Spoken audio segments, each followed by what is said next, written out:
ሰላም ሰላም ዩናይትዳውያን በቅድሚያ እንኳን ደስ አላችሁ የማንቸስተር ዩናይትድ ቤተሰቦች። በሊድስ ጨዋታ ላይ እንደው ክለባችን ባደረገው በጣም ደካማ የሆነ እንቅስቃሴና ሽንፈት ከደረሰበት በኋላ ይክሰናል። እኛን ለመካስ ደግሞ የቼልሲ ጨዋታ በጣም ከበቂ በላይ ነው ብለን እንዲሁ ሰሞኑ ስናወራ ነበር እና ምስጋና ለተጫዋቾቻችን ይግባና ትላንት ክሰውናል።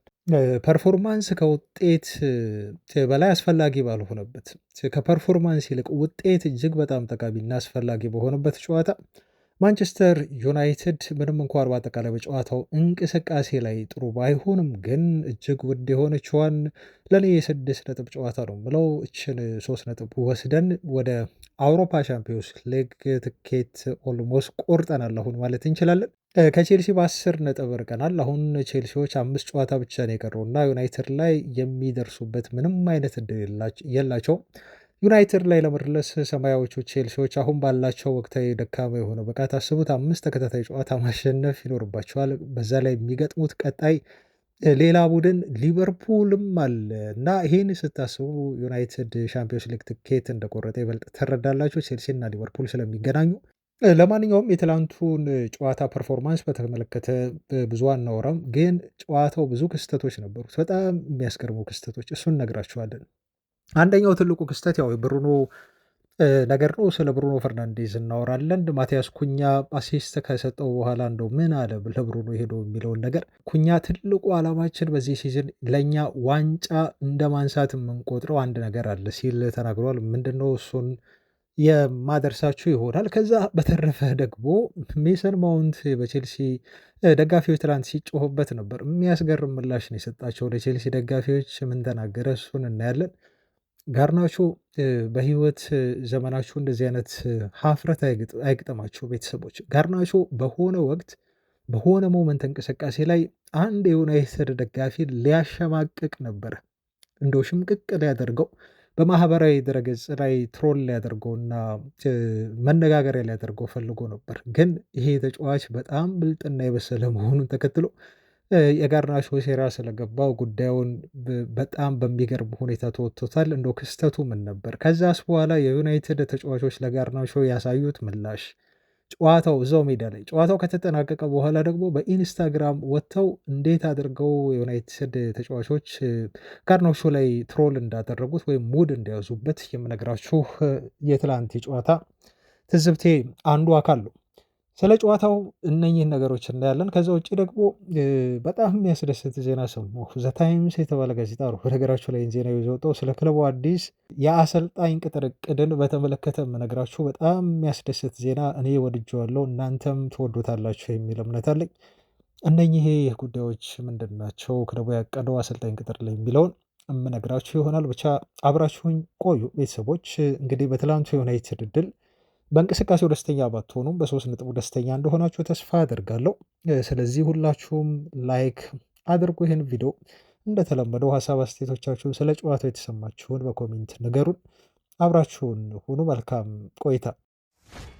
ከፐርፎርማንስ በላይ ውጤት በጣም አስፈላጊና አንገብጋቢ የሆነበትን ጨዋታ ትላንት በብሪጅ ከውነን 3 ነጥብ በጣም ውድ የሆነችዋን ወርቋን 3 ነጥብ ይዘን ወጥተናል እና የዚች የትላንት የ3 ነጥቧ ዋጋ በጣም ላቅ ያለ ነው፣ ከፍ ያለ ነው። ምናልባትም ለእኔ የ100 ሚሊዮን ፓውንድ ጨዋታ ብዬ ነው የማታውን ምሽቱን ጨዋታ የወሰድኩት። ሰሞኑንም ስናወራበት ነበር ምን ያህል ወሳኝ ጨዋታ እንደሆነ። በተለይ ከሊድስ ዩናይትድ ጋር ያደረግነውን ጨዋታ ነጥብ ከጣልን በኋላ ከተሸነፍን በኋላ ኦልሞስት እና ቀጣይ ደግሞ ተጋጣሚያችን ቼልሲ ከሆነ በኋላ እንደው ተጫዋቾቻችን ከሊድሱ በጣም ይሄ እንደው ሳምንቱን ሙሉ ያናደደን ጨዋታ እንዴት አድርገው ይክሱን ይሆን? ቼልሲን እንደው አሳምነውም የሆነ ሳያሳምኑ አሸንፈው የሊድስ ጨዋታ ሊያስረሱን እንደሚችሉ ሰሞኑን ስንነጋገርበት ነበር። በዚህ ጉዳይ የዩናይትድን ባህሪ ታውቃላችሁ። ትላልቅ ቲሞች ሲሆን ያሸንፋል። አንድ ስታት እነግራችኋለሁ ቲሙ ምን ያህል የማይጨበጥ መሆኑን። ከትንንሽ ቡድኖች ጋር በተለይ ከስድስት በታች ካሉ ቡድኖች ጋር ዩናይትድ የጣላቸው ነጥቦች በጣም በርካታ ናቸው። ከስድስተኛ በላይ ካሉ ቡድኖች ደግሞ የሰበሰበው ነጥብ ዘንድሮ በጣም የሚያስገርም ነው እና ትልልቅ ቡድኖች ሲሆኑ እንዲህ በጀግንነት ብሪጅ ድረስ እየሄድን በተለይ ዘንድሮ ከ6 ዓመታት በኋላ ለመጀመሪያ ጊዜ ቼልሲን በብሪጅ እናሸንፋለን። ደግሞ እንደው ከትናንሽ ከተባሉ ከወረዱ ቲሞች ጋር በኦልድ ትራፎርድ ተጫውተን ያውም በቀይ ወጥቶባቸው እንደ ኤቨርተን የመሳሰሉ ቡድኖች ጋር እንሸነፋለን ወይም በሊድስ ዩናይትድ እንደዚሁ እንሸነፋለን እና እንደው የሊድስ ዩናይትድን ሽንፈት ብቻ ሳይሆን በአጠቃላይ ዓመቱን የሲዝኑን በሙሉ ሽንፈት እንድንረሳ ይቅር እንድላቸው ያስባለ በጣም ወሳኝ የሆነ ውጤት ትላንት ግን አስመዝግቧል። ስለዚህ ዞሮ ዞሮ ስለ ትላንቱ ጨዋታ ፐርፎርማንስ ማውራት አንችልም፣ አንፈልግም። ቤተሰቦቻችን ያው ፐርፎርማንሱን ታውቃላችሁ። ዩናይትድ ትላንት ፍጹም ዩናይትድ አይመስልም ነበር። ፍጹም ቼልሲዎች ከዩናይትድ በተሻለ የጨዋታ የበላይነት ነበራቸው። የነሱ ኤክስፔክትድ ጎል እንኳን በቁጥር ቢገለጽ 1.57 ነበር። ማንቸስተር ዩናይትድ ደግሞ 0.29 ብቻ ነበር ኤክስፔክትድ ጎሉ። እንዲሁም 59 በመቶ ወይም 60 በመቶ የሚጠጋ ቦል ፖዚሽን ነበራቸው። ዩናይትድ 41 በመቶ። በጣም የሚያስገርመው ቼልሲዎች 21 ቶታል ሾት ነው ያደረጉት። ዩናይትድ በአንጻሩ 4 ቶታል ሾት አድርጎ ከአራቱ አንዱ ነው ኦን ታርጌት የተሞከረው። ያም ኳስ ጎል ሆኖ ተቆጥሯል ማለት ነው። ሰማያዎቹ ቼልሲዎች ግን 21 ሾት አድርገው ከ21ዱ ደግሞ የነሱ ሶስቱ ብቻ ኦን ታርጌት ሆኗል፣ ግን ምንም አይነት ጎል አላስቆጠሩ። ማንቸስተር ዩናይትድ አንድ ቢግ ቻንስ አገኘ። ያንን ትልቅ የማግባት እድል ተጠቀመ። ሰማያዎቹ 7 ኮርና አግኝተው ነው እንግዲህ ዩናይትድ አንድ አግኝቶ የትላንቱን አጠቃላይ የጨዋታውን ስታት ስንመለከት በጣም ዶሚናንት እንደነበሩ ከዚህ በላይ ማሳያ የለም እና ዩናይትድ ብዙ ክፍተት የነበረበት ቲም ነው። በተለይ አማካይ ክፍል ላይ ከፍተኛ የሆነ የበላይነት ከፍተኛ የሆነ ብልጫ ተወስዶበት ነበረ። ግን ደግሞ በእድሜ ለሶስት ተከላካዮቹ በጀግንነት ለተከላከሉት ተከላካዮች ምስጋና ይግባና የማዝራዊም እንደዚሁ አስተዋጽኦ በተለይ ደግሞ የሄቨን አስደናቂ የሆነ የመከላከል ብቃት ታክሎበት ትላንት በጣም ውድ የሆነችዋን 3 ነጥብ ከብሪጅ በደስታ ይዘን ወተናል፣ ተመልሰናል ማለት ነው። ስለዚህ ሃሪ ማጉዌር የለም፣ ምንም ችግር የለም። ክሊንሺት ነበር ትላንት። ሊክሳንድሮ ማርቲኔዝ የለም፣ ምንም ችግር የለም። ክሊንሺት ነበር። ማቲያስ ዴሊክት የለም። እንዲሁም ሌንዲ ዮሮ ደግሞ ሳይጠበቅ ነው እንግዲህ ልምምድ ላይ በደረሰበት ጉዳት ተጫዋቹ ኢቨን ሲዝኑን በሙሉ ነው የተባለው አሁን የመጨረሻ ጨዋታውን አድርጎ ለዩናይትድ አጠናቋል። ዮሮ በደረሰበት ጉዳት ምክንያት ተብሏል። በቀጣይ ተጨማሪ ዜናዎች ሲወጡ ምን አይነት ጉዳት እንደሆነ የደረሰበት ልነግራችሁ እንሞክራለን። ግን እነኚህ ሁሉ የዩናይትድ ቋሚ ቤስት ተሰላፊዎች በሌሉበት ነው ዩናይትድ ድሉን ይዞ የወጣው ማለት ነው። ለዛም ነው ይሄ ድል ከ3 ነጥብም በላይ ነው። ተጫዋቾቻችን ጨዋታው ከተጠናቀቀ ፊሽካው ከተነፋ በኋላ እንደ ወደ አውሮፓ ቻምፒዮንስ ሊግ የሚያስገባን በጣም ወሳኝ ጨዋታ ከመሆን ባለፈ በጀግንነት የተጋደሉበት እና በተለይ ተከላካዮቻችን ጎል ሳይቆጠርባቸው በክሊንሺት አሸንፈው በመውጣታቸው ያን ሰለብሬት ያደረጉበት መንገድ የሚገባቸው መሆኑን ትረዳላችሁ። ዝም ብሎ የመጣ ውጤት አይደለም። በታላቅ ትግል በታላቅ መከላከል እንደው በቡድን ስራ የመጣ ውጤት ነው ማለት ነው እና ምንጊዜም የትላንቱን ጨዋታ ማሸነፍ ለዩናይትድ ከፐርፎርማንስ ይልቅ 3 ነጥብ ማግኘት እጅጉን ጎልቶ የሚታይበት እና በጣም ጠቃሚ የሆነበት ጨዋታ ነበር። አሁን ያንን ማሳካት ችለናል። ስለዚህ ሁላችሁም የዩናይትድ ቤተሰቦች እንኳን ደስ አላችሁ። ባለፈው ጨዋታ በሰኞ ምሽቱ ጨዋታ ተጎድታችሁ የነበራችሁ የማንቸስተር ዩናይትድ ደጋፊዎች፣ በሊድስ ዩናይትድ እንቅስቃሴ ቅር ብሏችሁ የነበራችሁ ደጋፊዎች የተካሳችሁበት ጨዋታ በመሆኑ ይሄን ውጤት በታላቅ ደስታ እንድታጣጥሙት ይሁን በዚህ ሳምንት ቤተሰቦቻችን እና ሁላችሁንም በድጋሚ እንኳን ደስ አላችሁ ልላችሁ እፈልጋለሁ። በጣም የሚያስቁ አንዳንዶቹ የሚያዝናኑ ናቸው፣ አንዳንዶቹ የሚያሳዝኑ እንደው ብዙ ገጠመኞች ትላንት ነበሩ ከጨዋታው በኋላ የተከሰቱ። ግን እየመረጥን አንዳንድ ነጥቦችን ለማንሳት እንዲሁ እንመልከት። ዩናይትድ ቅድም እንዳልኳችሁ ስለ ቡድኑ ከወገብ በላይ እና በታች ካሉ ቡድኖች ጋር ሲጫወት ለሚለው ማጠናከሪያ እንዲሆናችሁ አንድ ፌስቡክ ላይ ያየሁት ቁጥራዊ መረጃዎችን በደንብ አድርጎ ያስቀመጠ ሰው ነበር። ምን አለ? በወራጅ ቀጠና ውስጥ ከሚገኙ ቡድኖች ጋር ዩናይትድ ሲጫወት ክለቡ 17 ነጥቦችን ጥሏል። በጣም ነው የሚያስገርማቸው። ከወራጅ ቀጠና ከሚጫወቱ ቡድኖች ጋር ማንቸስተር ዩናይትድ ጨዋታውን አድርጎ የጣላቸው የነጥብ ብዛቶች ናቸው 17 በጣም ቀላል አይደሉም። አሁን በማንቸስተር ዩናይትድ እና በአርሰናል መካከል ያለውን የነጥብ ልዩነቱን ተመልከቱ ቤተሰቦቻችን እና በሁለቱ ክለቦች መካከል ያለው የነጥብ ልዩነት ወደ 12 ነው። እነኛ አሁን የነገርኳችሁን 17 የነጥብ ጋፕ ወይም ልዩነት እንደው አግኝቷቸው ቢሆን ኖሮ ዩናይትድ ምን ያህል ዋንጫ መፎካከር ይችል እንደነበር መገመት ትችላላችሁ። ለምሳሌ 17 ነጥብ የጣለባቸው ከወገብ በታች ያሉ ቡድኖች ከፎረስት ጋር ሁለታቻ የወጣንበት፣ ከቶተናም ጋር ወይ ሁለታቻ፣ ከዌስትሃም ዩናይትድ ጋር አንዳቻ የወጣንበት፣ ከዎልቭስ ጋር በሜዳችን አንዳቻ የወጣንበት፣ እንዲሁም ከሊድስ ጋር አዌ አንዳቻ፣ ከበርንሌ ጋር ሁለታቻ አዌ ያደረግነው ጨዋታ የወጣንበት፣ እንደዚሁም ከዌስትሃም ዩናይትድ ጋር አንዳቻ የመጀመሪያውንም የመልሱንም ጨዋታ እንዲሁ በአቻ ውጤት ነው ያጠናቀቅነው። ሊድስ ዩናይትድ ደግሞ መጥቶ በድጋሚ ኦልድ ትራፎርድ ላይ ያሸንፈን 2-1 ማለት ነው። እነኚህ 8 ጨዋታዎች ጥርስ የሚያስነግሱ ጨዋታዎች ናቸው። በጣም የሚያስቆጩ ጨዋታዎች። ዩናይትድ እንደው የኤቨርተንን ጨዋታ ሳላነሳ ነው ሁሉ እዚህ ላይ ሳልጨምር የኤቨርተንን ጨዋታ፣ ኒውካስል ዩናይትድን ጨዋታ ሁለቱም ክለቦች ደግሞ በቀይ ወጥቶባቸው ታስታውሳላችሁ።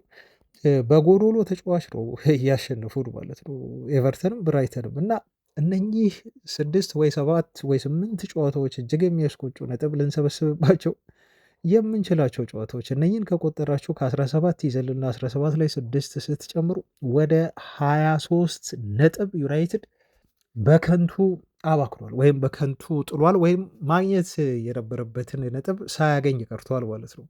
በዛ ምክንያት ከሊጉ ዋንጫ ተፎካካሪነት ዩናይትድ መመደብ አልቻለም። ግን በጣም የሚያስገርባቸው ደግሞ ከወገብ በላይ ካሉ ቡድኖች በርከት ያለ ነጥብ በመሰብሰብ በዚህ ሲዝን ዩናይትድ የትልቅ ጨዋታ ንጉስ መሆኑን አሳይቷል ማለት ነው። በተለይ ካሪክ ከመጣ በኋላ እና አርሰናልን እነ ሲቲን በማሸነፍ ነው እንግዲህ ቡድኑ እዚህ ደረጃ መድረስ የቻለው እና አሁን ከምንም ጊዜ በላይ ማንቸስተር ዩናይትድ ወደ አውሮፓ ሻምፒዮንስ ሊግ ለመግባት እድሉን በጣም አስፍቷል። ኦልሞስት የአውሮፓ ሻምፒዮንስ ሊግ ተሳትፎን አግኝተዋል ብለን በድፍረት መናገር እንችላለን። ትላንት ደግሞ ከስር የነበሩት ቼልሲን አሸነፍን። ብሬንትፎርድ እና ፉልሃም ደግሞ ሌላ ተፎካካሪ ነበሩ። በነገራችሁ ላይ ተከታታይ ናቸው እነሱም ከቼልሲ ጋር። ብሬንትፎርድ 1 ነጥብ አገኘና ከቼልሲ ጋር አሁን ነጥቡን እኩል አደረገ ማለት ነው። 48 ናቸው እኩል። ቼልሲም 48 ነው፣ ብሬንትፎርድም 48 ነው። ከዛ ከነሱ ጋር በታች ያለው ደግሞ ፉልሃም ነው። ብሬንትፎርድ እና ፉልሃም ደግሞ ትላንት ባዶ ለባዶ ወጥተው እነሱም ነጥብ ተጋሩ ማለት ነው። ብልላችሁ ነው ከ6 7 እና 8ኛ ደረጃ ላይ ያሉ ቡድኖች ከዚህ በኋላ ዩናይትድ ላይ ደርሰው የአውሮፓ ሻምፒዮንስ ሊግ ተሳትፎን ማሳካት ፍጹም የማይታሰብ ህልም ነው የሆንባቸው። ማንቸስተር ዩናይትድ ግን ኦልሞስት በቃ ወደ አውሮፓ ሻምፒዮንስ ሊግ 90% እና ከዛ በላይ መግባቱን ከትላንቱ ድል በኋላ አረጋግጧል። ምስጋና ለተጫዋቾቻችን ይሁንና ወደ ብሩኖ ፈርናንዴስ ደግሞ እንደለፍ። ብሩኖ ፈርናንዴስ በጣም አስደናቂ የሆነች አሲስት ትላንትና አደረገ። አሁን ይሄ ተጫዋች ሪከርዶን ለመስፈር ጉዞውን አጠናክሮ ቀጥሏል። በዚህ ሲዝን 39 ጨዋታ አደረገና 32 ጎልና አሲስት በማስመዝገብ ከነኚህ መካከል 11 ጎሎችን አስቆጥሮ 21 ያህል አሲስቶችን በመስጠት ነው እንግዲህ በዚህ ሲዝን በጣም አስደናቂ የሆነ ጊዜ እያሳለፈ የሚገኘው ከዩናይትድ ጋር። ተጫዋቹ የዓመቱ ምርጥ ተጫዋች የፕሪሚየር ሊጉ ለመባል አሁን በደንብ ተፎካካሪ መሆኑን እያስመሰከረ ነው የሚገኘው። ሌሎች ተፎካካሪ ተጫዋቾች ቢኖሩበትም ትላንት ለማንቸስተር ዩናይትድ ያደረገው አሲስት ተከትሎ ማቲያስ ኩኛ በጣም በግሩም ሁኔታ ኳሷን ወደ ጎል ቀየራት። ማንቸስተር ዩናይትድ አሸናፊ ሆኖ እንዲወጣ ያደረገች እጅግ በጣም ቁልፍ የሆነች ኳስ ነበረች። ብሩኖ ፈርናንዴዝ አሲስት ያደረጋት። ከጨዋታው መጠናቀቅ በኋላ ታዲያ ቴሪ ዳንኤል ሆነሪ የፕሪሚየር ሊጉን የአሲስት ሪከርድ ለመስበር አሁን ቴሪ ዳንኤል ሆነሪ አንዱ ነው። አሲስት በማድረግ ሪከርዱን የያዘ ተጫዋች ማለት ነው። ከኬቨን ዲብሪየን ጋር እኩል ነው እንግዲህ ሪከርዱን የያዙት። አሁን ይሄ ሪከርድ በብሩኖ ፈርናንዴዝ ሊሰበር የሚችልበት እድል በጣም ሰፊ ነው ሲል ራሱ ቴሪ ዳንኤል ሆነሪ ይናገራል። እንደዚህ ሲል ተናገረ ስለ ብሩኖ ሲያወራ። ቢያንስ ሪከርዱን እየሰበረ ያለው ብሩኖ ፈርናንዴዝ በመሆኑ እጅግ በጣም ደስተኛ ነኝ። ትክክለኛ ጎል አግቢዎች ቢኖሩት ኖሮ እንደውም ይህንን ሪከርድ ከብዙ ዓመታት በፊት ተጫዋቹ ይሰብረው ነበረ። ስለዚህ አሁን በዚህ ሁኔታ መገረም የለብንም። ለእሱ በእውነት እኔ በጣም ደስ ብሎኛል። ይሄ ክብርም ብሩኖ ይገባዋል። ከክለቡ ጋር የሊጉን ዋንጫ ባያሸንፍ እንኳን ይህ ስኬቱ ሁልጊዜም ቢሆን በፕሪሚየር ሊግ ታሪክ እንድናስታውሰው ያደርገናል በሚል ነው እንግዲህ ተጫዋቹ አሁን ሪከርዳቸውን ለመስበር 2020 ነው አሲስት ያደረጉት ሆነሪ እና ኬቨን ደብሪያን። ብሩኖ 18 ላይ ደርሷል። ስለዚህ በቀጣዮቹ 5 ጨዋታዎች 3 አሲስቶችን የሚያደርግ ከሆነ በ23 አሲስት የፕሪሚየር ሊጉ የምንጊዜም ከፍተኛ አሲስት በማስመዝገብ ተጫዋቹ ሪከርዱን መስበር ይችላል። ለዛ ነው ቴሪ ዳንኤል ሆነሪ ሌላ ተጫዋች ከሚሰብረው ብሩኖ ፈርናንዴዝ ቢሰብረው ደስተኛ ነኝ፣ አሁንም ይሰብረዋል በሚል ለተጫዋቹ ያለውን ድጋፍና አድናቆት በዚህ መልኩ የገለጸለት ማለት ነው። የብሩኖ ፈርናንዴዝ አሲስትን ተከትሎ ታዲያ በጣም ችን ኳስ እንግዲህ ከየት መጣ ሳይባል ጨልፎ በመምታት ግሩም ጎል ያስቆጠረው ማቲያስ ኩኛ በበኩሉ ደስታውን የገለጸበት መንገድ ጎሉን ካስቆጠረ በኋላ ብሩኖ ፈርናንዴዝን መጥቶ ምን እንደተናገረውና ምን እንዳለው ሲጠየቅ እንደዚህ ሲል መለሰ። ጎሉን እንዳገባሁ በቀጥታ ወደ ብሩኖ ሮጥኩኝ፣ ጣቴን ወደሱ እየጠቆምኩኝም እንደዚህ አልኩት ይላል ኩኛ። ያ ኳስ ለሼሽኮ ነው ያቀበልከው አይደል? እሱ ደግሞ ያንን ኳስ እንደሳተው አውቃለሁ፣ ወይንም ያንን ኳስ እንደማያገኘው አውቅ ነበረ። ስለዚህ አንተ ብቻ ዝም ብለህ ኳሱን ወደ ሳጥኑ ውስጥ ላክልን። ከመካከላችን አንዱ ተጫዋች ያንን ኳስ ቢስተው ቀጣዩ የሚመጣው ተጫዋች ግን ያገባዋል። ያንን የጎል አሲስት ሪከርድ እንድትሰብር እኛ እንረዳሃለን።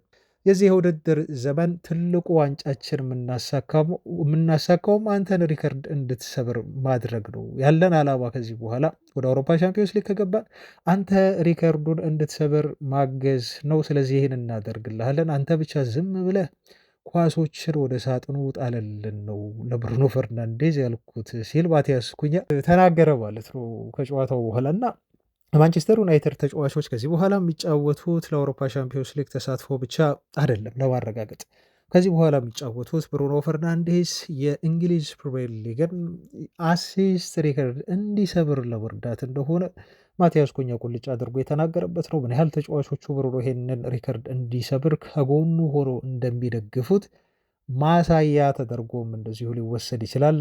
ደጋፊው ብቻ አይደለም ለእሱ ስኬት የሚደሰተው ኢቨን የዩናይትድ ተቃራኒ የሆኑ ሌጀንድ ተጫዋቾች ሁሉ ሳይቀር ተጫዋቹ ሪከርዱን መስፈር እንደሚገባው ሲመሰክሩለት ሲናገሩለት እንዲሁ ሰምተናል። ኳሷ በጣም የምታስገርመው አሲስት ለማድረግ አስቸጋሪ ከሆነ ቦታ ነው ብሩኖ ፈርናንዴዝ ያችን ኳስ ወደ ፔናልቲ ቦክስ ውስጥ የጣለለት ደግሞ በጣም የሚያስገርማችሁ ልብ ብላችሁት ተመልክታችሁ ከሆነ ለቤንጃሚን ሼሽኮ ነው በነገራቸው ላይ ኳሱን ሰጥቶት የነበረው እና ሼሽኮ ከዚህ በፊት ብዙ ይመክረዋል። ትላንትም እንደው ሲመክረው ሲያወራው ነበር። ታውቃላችሁ ስፔስ በተገኘ ቁጥር ወይ ተጫዋች በተጎዳው የቅያሪ ባለው ቁጥር ሁል ጊዜም ቢሆን ሲያወራው ነው የምትመለከቱት ሼሽኮን እና ሁሌም ቢሆን ይመክረዋል። እንዴት መንቀሳቀስ እንዳለበት፣ ፔናልቲ ቦክስ ውስጥ ተጫዋቹ መቆየት እንዳለበት፣ ቦታ አያያዙ ላይ እንዴት ሙቭ ማድረግ እንዳለበት፣ እንዴት መዞር እንዳለበት በሙሉ ነው የሚነግረው እና ትላንት ልክ ወደ ቤንጃሚን ሼሽኮ ስትመጣ ኳሷን የተመለከተው ካሴዶ ቤንጃሚን ሼሽኮ ላይ ተለጥፎበት ነበር። በቃ ልጥፍ ነው ያለበት ማስቲካ ሆኖበት ኳሱን እሱ እንዳያገኝ ለማድረግ ነው ጥረት ሲያደርግ የነበረው ማለት ነው ካሴዶ እና እሱ እንደዛ አፍኖት ቤንጃሚን ሼሽኮ ኳሷን እንዳያገኝ ሲያደርግ ግን ካሴዶ ከጀርባው እየሮጠ ሲመጣ የነበረውን ኩኛን አልተመለከተውም ነበር እና ማቲያስ ኩኛ ነፃ ሆነ። ቤንጃሚን ሼሽኮ ትልቅ የሆነ ስራ ነው የሰራው። መያዝ የነበረበት ትክክለኛ ማርክ ማድረግ የነበረበት ተጫዋች ካሴዶ ማቲያስ ኩኛን ነበር ግን ቤንጃሚን ሼሽኮ ጋር እየመጣች እንደሆነ ኳሷን የተመለከተው ካሴዶ ግን ሼሽኮ ላይ ትኩረት ሲያደርግ ፍሪ ሆኖ ገስግሶ ሲመጣ የነበረው ማቲያስ ኩኛ ግን ያችን ኳስ ተጠቅሞ በጣም ግሩም በሆነ መልኩ ከመረብ አሳረፋት ማለት ነው። ስለዚህ ቅድም እንደተናገረው ኩኛ ለሼሽኮ ነው ኳሱን ያቀበልከው አውቃለሁ ብሩኖ፣ ግን አንተ ብቻ ለሼሽኮ ቢሆን ለማንም ዝም ብለህ ኳሱን አቀብል፣ ወደ ሳጥን ውስጥ ላካት ቤንጃሚን ሼሽኮ ወይ አንዱ ተጫዋች ከሰዓታት ካላስቆጠራት አንዱ ተጫዋች ደግሞ ይደርስልሃል፣ ይመጣልሃል። እናንተ ብቻ ዝም ብለህ ኳሷን ወደ ፔናልቲ ቦክስ ውስጥ ጣላት፣ ወደ ሳጥን ውስጥ ጣላት ብዬ ነው ያልኩት ያለው በዚህ ምክንያት ነው ማለት ነው ማቲያስ ኩኛ እና በትላንቱ ጎል ላይ የኩኛ አስተዋጽኦን ስናወራ ያስቆጠረበትን መንገድ ስናወራ የብሩኖ ፈርናንዴዝን እንደዚሁ አሲስት ድንቅነት ስናወራ ግን የቤንጃሚን ሼሽኮንም ማርክ እንዲያደርገው በማድረግ ካሴዶን ፍሪ እንዲሆን አድርጎታል። ኩኛ እንዲያስቆጥራት ማለት ነው። ትልቅ አስተዋጽኦ አበርክቷል። ሼሽኮም ለጎሉ አስተዋጽኦ ነበረው ለማለት ነው። ለማንኛውም ግን ብሩኖ ፈርናንዴዝ ይህን ሪከርድ ለመስበር አሁን 5 ጨዋታዎች አሉት። በ5ቱ ጨዋታዎች ላይ በጣም ሪከርዱን የመስበር እድል እንዳለው ሁላችንም እናስባለን። በቀጣይ ከብሬንትፎርድ ጋር ነው የምንጫወተው። የብሬንትፎርድ ጨዋታ ማለት ደግሞ የአውሮፓ ሻምፒዮንስ ሊግ ማህተብ ወይም ደግሞ እንደው ሪሲት የምንቀበልበት ነው። ይሄ ኤግዚት ሪሲት ማለት ነው። ወደ አውሮፓ ሻምፒዮንስ ሊግ የሚያሳትፈንን ትኬት የምንቆርጥበት በጣም ወሳኝ የሆነ የኦልትራፎርድ ጨዋታ ነው። ከዚህ በኋላ ተከታታይ 2 ጨዋታዎችን በኦልትራፎርድ እናደርጋለን። ከብሬንትፎርድ ከተጫወትን በኋላ ሊቨርፑልን እዛ ኦልትራፎርድ ላይ እንገጥማለን። ስለዚህ ብሬንትፎርድ የምናሸንፍ ከሆነ የሊቨርፑል ጨዋታ ላይ ዩናይትድ አውሮፓ ሻምፒዮንስ ሊግ ተሳትፎ ብዙ የሚፈይደው ነገር የለም፣ ግን የክብር ጨዋታ ይሆናል ማለት ነው። ዩናይትድ ብሬንትፎርድን አሸንፎ መግባቱን ከዛ ጨዋታ በፊት ያረጋግጣል የሚል ግምት ስላለ ነው። ከዛ ሰንደርላንድን እንገጥማለን። አይ ቲንክ የሰንደርላንድ ጨዋታ ወይ ይመስለኛል ባልሳሳት ቤተሰቦች። ከዛ ሆም ላይ የምናደርገው ደግሞ ሌላ አንድ ጨዋታ አለ። ከ5ቱ 3ቱን ሆም ላይ እናደርጋለን፣ 2ቱን ነው አዌ የምንወጣው። 2ቱን አዌ ስንወጣ አንዱ የሰንደርላንድ ይመስለኛል ባልሳሳት ቤተሰቦች፣ አንዱ የመጨረሻው ደግሞ ጨዋታችንን የምናደርገው ከብራይተን ጋር ይሆናል ማለት ነው እና ዩናይትድ ኦልሞስት በቃ በአውሮፓ ሻምፒዮንስ ሊግ ተሳትፎውን እንዳረጋገጠ በእርግጠኝነት እዚህ ጋር መናገር ይችላሉ። ለምን ብትሉ ቀጣይ ደግሞ ማን ጨዋታ አላቸው መሰላችሁ? ቼልሲና ሊቨርፑልም እርስ በርስ ይገናኛሉ። ቼልሲና ሊቨርፑልም እርስ በርስ ይገናኛሉ። ሁለቱ ደግሞ ነጥብ መጣላቸው አይቀርም ማለት ነው። ከሁለቱ አንዳቸው ነጥብ ይጥላሉ። ዊች ሚንስ በሌላ አነጋገር ማንቸስተር ዩናይትድ በሁለቱ ቡድኖች ነጥብ መጣል ሌላ ተጠቃሚ የሆነ ቡድን ነው። አሁን ያለው የ10 ነጥብ ልዩነት ጋፕ እንዳለ ሆኖ ለዛ ነው ዩናይትድ አውሮፓ ሻምፒዮንስ ሊግ ትኬትን ኦልሞስት ከወዲሁ ቆርጧል ብለን በድፍረት የምናወራው። የትላንት የስታንፎርድ ብሪጅ ጨዋታችን ትዝብት ይቀጥላል። ቤተሰቦች ብዙ ክስተቶች ነበሩ። ለምሳሌ አንዱን ላንሳላችሁ፣ የጋርናቾ ክስተት ነው። ሮይኪን እንደዚህ ሲል ተናገረ። ከዩናይትድ የአጥቂ መስመር በተለይ በግራው የአጥቂ መስመር ክፍል ላይ ጋርናቾን በማቲያስ ኩኛ መቀየር ማንቸስተር ዩናይትድ በባለፉት 15 ዓመታት በዝውውር ላይ የሰራው ትልቁ ቢዝነስ ነው፣ ስኬታማ የሆነ ቢዝነስ ነው ሲል ተናገረ። ይሄን ያለው በምክንያት ነው። ምክንያቱም ዩናይትዶች እስከ 40 ሚሊዮን ፓውንድ 35-40 ሚሊዮን ፓውንድ ድረስ አግኝተው ጋርናቾን ለቼልሲ ሸጡት። እዛ ገንዘብ ላይ ወደ 30 ሚሊዮን ፓውንድ ጭማሪ አድርገው ነው እንግዲህ ማቲያስ ኩኛን ያስፈረሙት።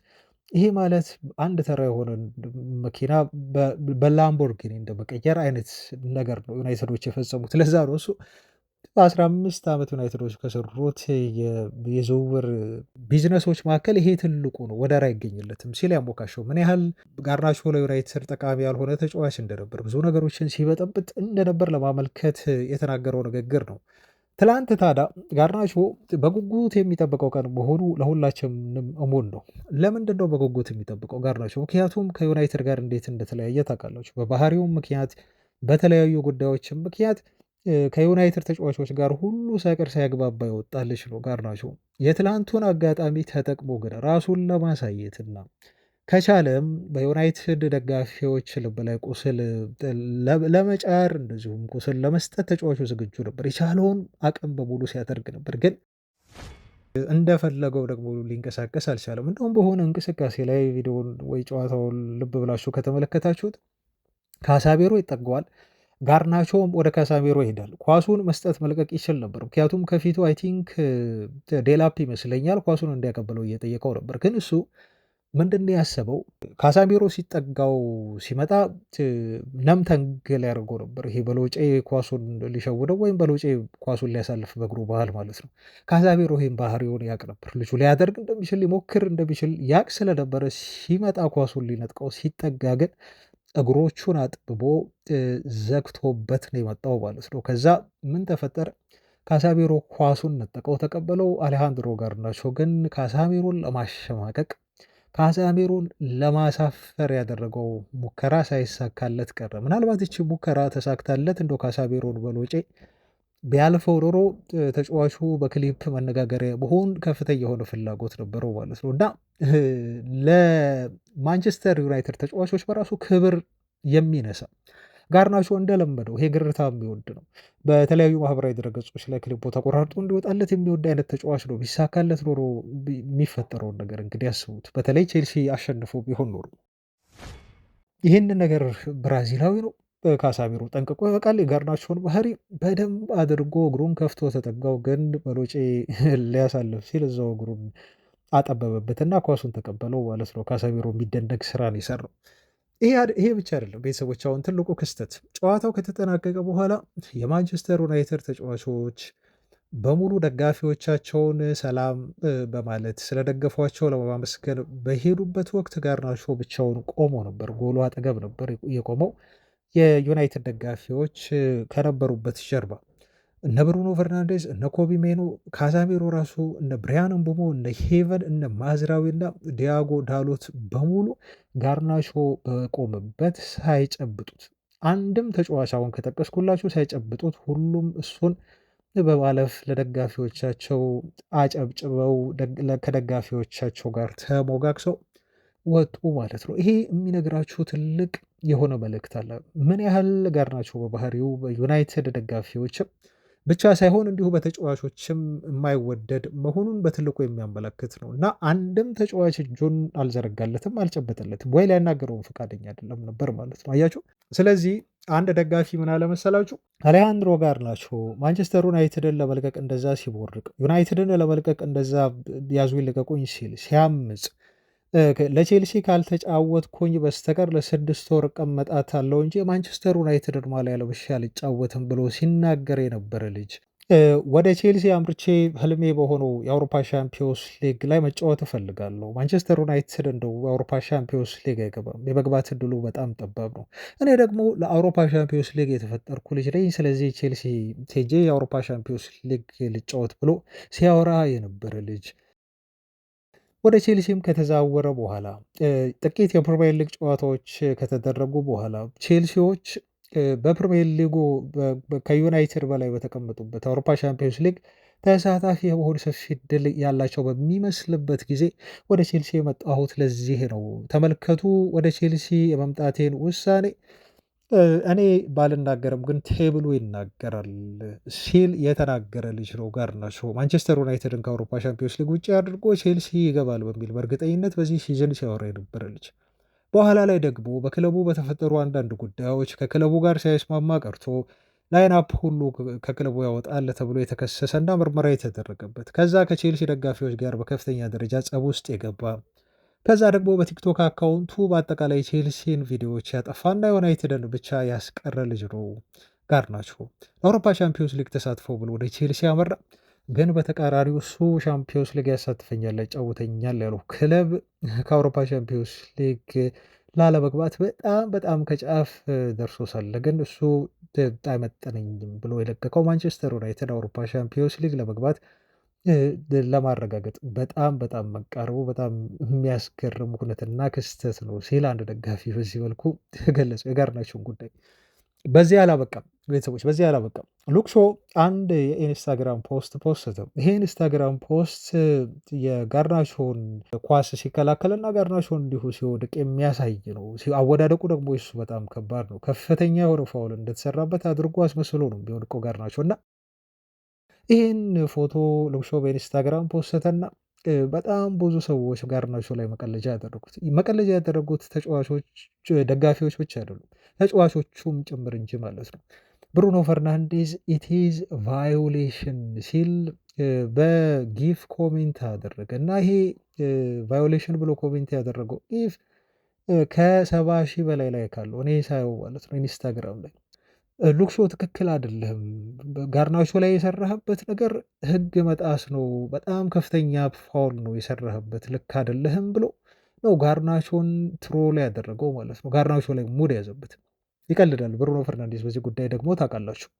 ከዛ ዜርክዚም መጣ እንደዚሁ ኮሜንት ያደረገው። ሁሉም የዩናይትድ ተጫዋቾች ምን ያህል ጋርናቾ ላይ እንደው ሙድ ሲይዙበት እንደነበረ ከሉክሾ ኢንስታግራም አካውንት ላይ ሆነ ሄዳችሁ ቼክ አድርጉት ማለት ነው። እና ትላንት ሜዳ ላይም ሲያበሳጩት ነበር ዩናይትድ ተጫዋቾች፣ ከሜዳም ውጭ ደግሞ እንዲሁ በኢንስታግራም በማህበራዊ ድረገጽ ላይ ጋርናቾ በከፍተኛ ሁኔታ ሙድ የተያዘበት ተጫዋች ሆኖ አልፈዋል። እና ትልቁ አንዱ የጨዋታው የትላንቱ ክስተት ይሄ ነበር። ሌላው ግን እንደው የምናነሳውና ወደ ቀጣይ የምናልፈው ጉዳይ የሚሆነው የሜሰን ማውንትን ነገር ነው። ፈጠን ፈጠን ብዬ ላውራችሁ ሌሎች ክስተቶችን። ሜሰን ማውንት ከቼልሲ ነው የፈረመው፣ ያው ታውቃላችሁ። ግን ትላንት እያንዳንዷን ኳስ ሲነካ የቼልሲ ደጋፊዎች ይጮሁበት ነበር። ከዛ ውጭ ደግሞ ለሱ የስድብ የሚመስል የዘለፋ የሚመስል አይነት ዝማሬም አዘጋጅተውለት ነው የጠበቁት በብሪጅ ማለት ነው። እና ጨዋታው ካለቀ በኋላ ስለ ቼልሲ ደጋፊዎች ሲጠየቅ እንደዚህ አለ። ለክለቡና ለደጋፊዎቹ የቻልኩትን ነገር በሙሉ ሰጥቻለሁ። የአውሮፓ ቻምፒዮንስ ሊግ ዋንጫን እንዲያሸንፉም ረድቻቸዋለሁ። በሁለት የፍጻሜ ጨዋታዎችም ላይ ከቼልሲ ጋር ተሳትፌያለሁ። ክለቡን የለቀኩት ከ3 ዓመት በፊት ነው። በጣም ቆይቷል ነው የሚለው እሱ። ነገር ግን ሰዎች አሁንም ድረስ ስወጣ ስህተት እንደሰራሁ እንደ ካጂ እንደ ክለቡን እንደው እንትን ያልኩ ባባ አድርገው ነው የሚቆጥሩኝ። ሰዎች የከዳሁ አድርገው ይቆጥሩኛል አለ። ነገር ግን እውነታው ይሄ ነው። ዝውውሩ የተከናወነው በሁለታችንም ስምምነት ነበረ። ሁለታችንም ወስነን አምነን ተቀብለን ያደረግነው ነው የሚለው። ከእነሱ የተሻለ እጠብቅ ነበር። ከቼልሲ ደጋፊዎች በጥሩ እንደሚቀበሉኝ ተስፋ አደርግ ነበር። ነገር ግን ለሁሉም እኔ የማንቸስተር ዩናይትድን ታላቁን 7 ቁጥር ማሊያ ለብሼ የተጫወትኩ ልጅ ነኝ። ምንም ቢሆን እኔ ህልሜን እየኖርኩ ነው። ምንጊዜም ህልሜ ይሄ ነበር። ስለዚህ የምደግፈውን ክለብ መቀላቀሌ ለእኔ ምንም ስህተት የለውም። የማንቸስተር ዩናይትድ ዝውውሬ ስህተት አልነበርም። ዛሬ እነሱ በሽንፈት አቀርቅረው ከሜዳው ሲወጡ ግን እኔ ቀና ብዬ በድልና በኩራት ከብሪጅ እለቃለሁኝ። ስለዚህ ዛሬ የሚዘፍኑት የትኛውም የስድብ ወይም የዘለፋ ዘፈን ወይም ጩኸት ወይም ኳስ በረካው ቁጥር የሚሉት የሚጮሁት ነገር ለእኔ ምንም ትርጉም አይሰጠውም እና ተቀባይነትም የለውም በሚል ነው ሜሰን ማውንት ለቼልሲ ደጋፊዎች ለምን እጁን በአፉ አድርጎ ይሄ ውሽ ዝም በሉ የሚል ምልክት እንዳሳያቸው ተጫዋቾች ሲጠየቅ ከጨዋታው መጠናቀቅ በኋላ በዚህ መልኩ ምላሽ የሰጠው ማለት ነው። እና የትላንቱ ጨዋታ እንደው ከሜዳ ላይ እንቅስቃሴ ከውጤቱ ባለፈ ብዙ መነጋገሪያ ርዕሶችን የፈጠረ፣ እነኚህ መነጋገሪያ ርዕሶች ደግሞ ከጨዋታው ባልተናነሰው ትኩረት የሳቡ ሆነው አልፈዋል። ሜሰን ማውንትን አሁን እዚህ ጋር እንተውና ደግሞ ወደ ኮል ፓልመር እንለፍ። ኮል ፓልመር ጨዋታው ከመጀመሩ በፊት አንድ ጥያቄ ተጠየቀ። በዝውውር መስኮቱ ላይ ዩናይትድ ሊያስፈርምህ ይፈልጋል እና እውነት ፍላጎት አለው ወደ ዩናይትድ የመሄድ እውነት ነው ይሄ ነገር ሲባል ተጠየቀ። ምን ብሎ መለሰ? እኔ የዝውውሩን ወሬ ዜና ወይም ሩመሩን እንዳየሁት በጣም ነው የሳኩት አለ ፓልመር። እንደዚህ ነው ሊትራል ያለው ቃል በቃል የዝውውር ወሬውን ሳይ በፍጹም እንግዲህ እኔ ከቼልሲ ለመልቀቅ አላሰብኩም እና በጣም ነው ያሳቀኝ በሚል ኮል ፓልመር እየሳቀ መለሰ ማለት ነው።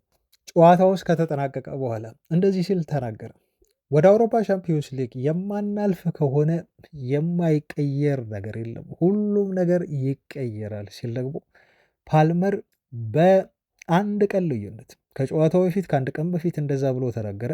ጨዋታው ከተደረገ በኋላ ግን ቼልሲዎች የአውሮፓ ቻምፒዮንስ ሊግ የማይሳተፉ ከሆነ ማንሳተፍ ከሆነ ግን የማይቀየር ሀሳብ የለም ሲል ደግሞ ተጫዋቹ በግልጽ ቼልሲ የአውሮፓ ቻምፒዮንስ ሊግ ተሳትፎ የማያገኝ ከሆነ ክለቡን መልቀቂያ አይቀርም የሚል ምላሽ የሰጠ ማለት ነው። እና በአንድ ምላስ እንግዲህ ሁለት አይነት ምላሽ ማለት ነው በአንድ ቀን ልዩነት። ኮል ፓልመር ይህን መስጠቱም ተጫዋቹ ከጨዋታው በኋላ በጣም ሲያነጋገረ ሆኗል ማለት ነው። እና እነዚህ ሁሉ ነገሮች ከትላንቱ ጨዋታ በኋላ የተከሰቱ ነገሮች ናቸው።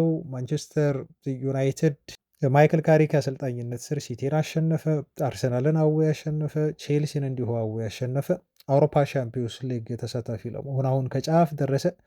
በፕሪሚየር ሊጉ 3ኛ ደረጃን ዩናይትድ አስጠብቆ ቀጥሏል። አሁንም እስከ 33ኛው ሳምንት 6 ነጥቦችን ከሊቨርፑል ደግሞ ርቆ መቀመጥ ችሏል። ሊቨርፑል ዛሬ ታውቃላችሁ በጣም ወሳኝ የሆነ የመርሲሳይድ ደርቢ ጨዋታ አለበት። ይህንንም ጨዋታ በጣም በቅርበት የምንከታተለው ይሆናል።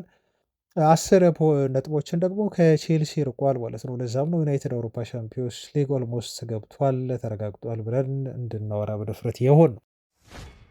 እንደው ይህን የትላንት ጨዋታ ትዝብቴን ከማጠናቀቄ በፊት ግን ይሄ ውጤት በተለይ ከቼልሲ ጋር ወተን ጥሩ ፐርፎርም ባላደረግንበት ግን ዞሮ ዞሮ 3 ነጥብ ይዘን የወጣንበት ጨዋታ በማይክል ካሪክ አሰልጣኝነት ስር የተገኘ ነው እና አሁንም ቢሆን አሰልጣኙ ወረቀት ላይ ሲታይ በሊጉ የደረጃ ሰንጠረዥ ላይ ሲታይ በጣም ጥሩ የሆነ ጊዜ ከዩናይትድ ጋር እያሳለፈ እንደሆነ ያሳየናል። ግን ደግሞ ፐርፎርማንስን መሰረት አድርገን የምናስብ ከሆነ ማይክል ካሪክ አሁንም በዩናይትድ ቤት እንዲቀጥል የሚያደርገው ነው ወይ? ምንም እንኳን ክለቡን ወደ አውሮፓ ሻምፒዮንስ ሊግ ተሳትፎን ይዞ ትኬት እንዲቆርጥ ሊያደርገውና ሲዝኑን ሊያጠናቅቅ ቢችልም ይሄ ነገር ዩናይትድን ሊያሳስት አይችልም ወይ?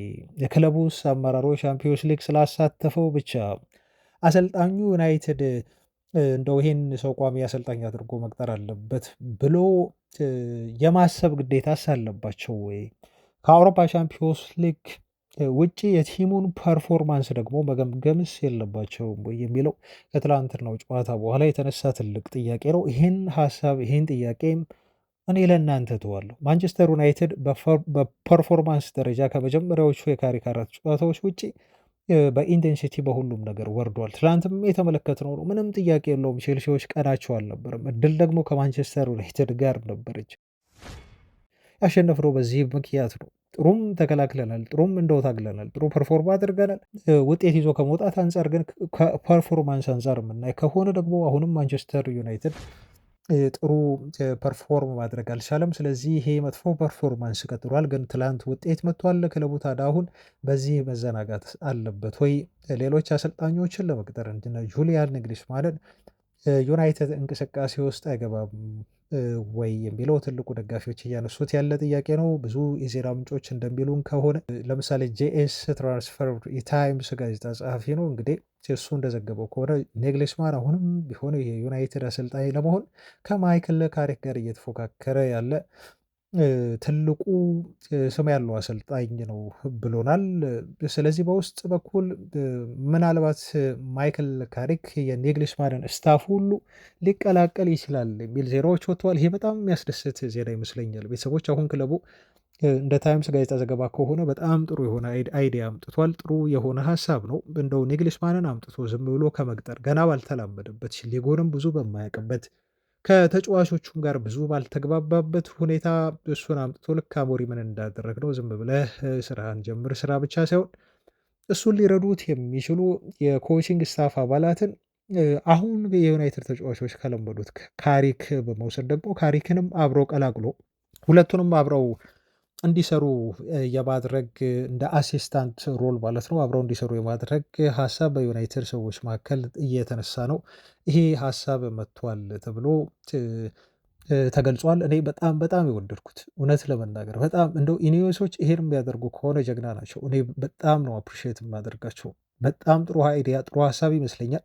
ውሳኔ አልተላለፈም ነው የተባለው። አይዲያው ግን በውስጥ ተነስቷል። ይሄን አይዲያ እያወሩበት ይገኛሉ። የመጨረሻ ውሳኔዎቹ በቅርቡ የምናውቅ ይሆናል ማለት ነው። ክለቡ ምን አይነት ውሳኔ ላይ ይደርሳል?